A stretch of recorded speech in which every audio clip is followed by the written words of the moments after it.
بسم اللہ الرحمن الرحیم۔ السلام علیکم عزیز طلباء،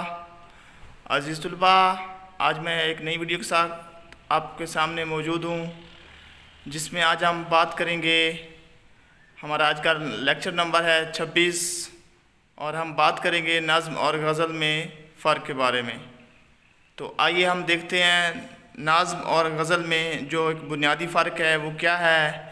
تو اس لیکچر کو شروع کرنے سے پہلے آپ سے ریکویسٹ ہے کہ آپ نے اس ویڈیو کو لائک کرنا ہے، شیئر کرنا ہے اور اس چینل کو سبسکرائب بھی کر دینا ہے تاکہ ہر ایک نئی ویڈیو آپ تک بآسانی پہنچ سکے۔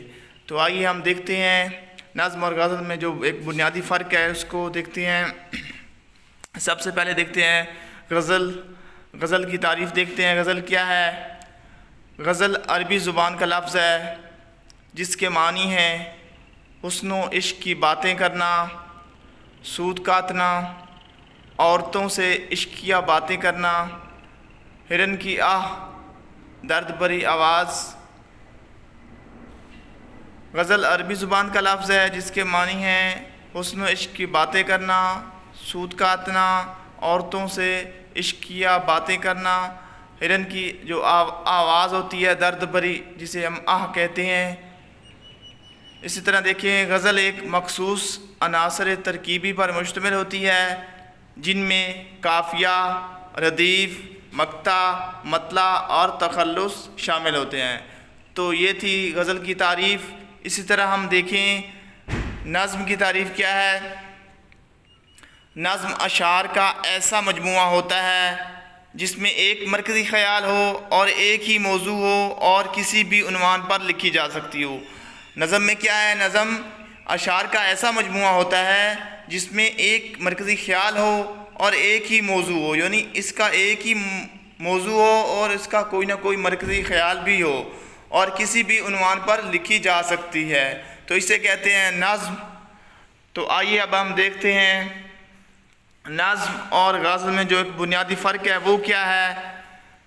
تو سب سے پہلے دیکھتے ہیں نظم کے بارے میں۔ نظم کیا ہے؟ نظم کسی ایک ہی موضوع پر مکمل لکھی جاتی ہے۔ نظم کیا ہے؟ کسی بھی موضوع پر مکمل لکھی جاتی ہے اور موضوع میں کوئی قید نہیں ہوتی، کسی بھی عنوان پر لکھی جا سکتی ہے۔ نظم کیا ہے؟ وہ کسی بھی عنوان پر لکھی جا سکتی ہے۔ تو اسی طرح اگر ہم دیکھیں غزل کے بارے میں تو غزل میں کیا ہے؟ غزل میں ہر شعر کا موضوع مختلف ہوتا ہے۔ غزل میں ہر ایک شعر کا جو موضوع ہے، مفہوم ہے، وہ مختلف ہوتا ہے۔ اس میں ہر قسم کے مضامین پائے جاتے ہیں۔ تو نمبر 2 پہ دیکھیں نظم کا ایک مرکزی خیال ہوتا ہے۔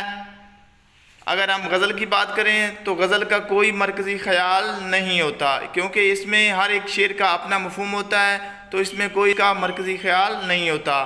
تو نمبر 3 پہ اگر ہم دیکھیں نظم ایک ہی عنوان کو بیان کرتی ہے، یعنی نظم میں جو ایک عنوان یا موضوع دیا جاتا ہے اسی کو وہ نظم لے کر آگے چلتی ہے اور اسی کو وہ بیان کرتی ہے۔ تو غزل میں کیا ہے؟ جبکہ غزل میں ہر شعر کا الگ مفہوم ہوتا ہے، الگ معنی ہوتا ہے اور الگ ایک موضوع ہوتا ہے۔ تو یہ تھا نظم اور غزل میں جو ایک بنیادی فرق ہے، اس کے بارے میں آج ہم نے بات کی۔ تو مجھے امید ہے عزیز طلباء آپ کو آج کا لیکچر سمجھ آ گیا ہوگا۔ والسلام۔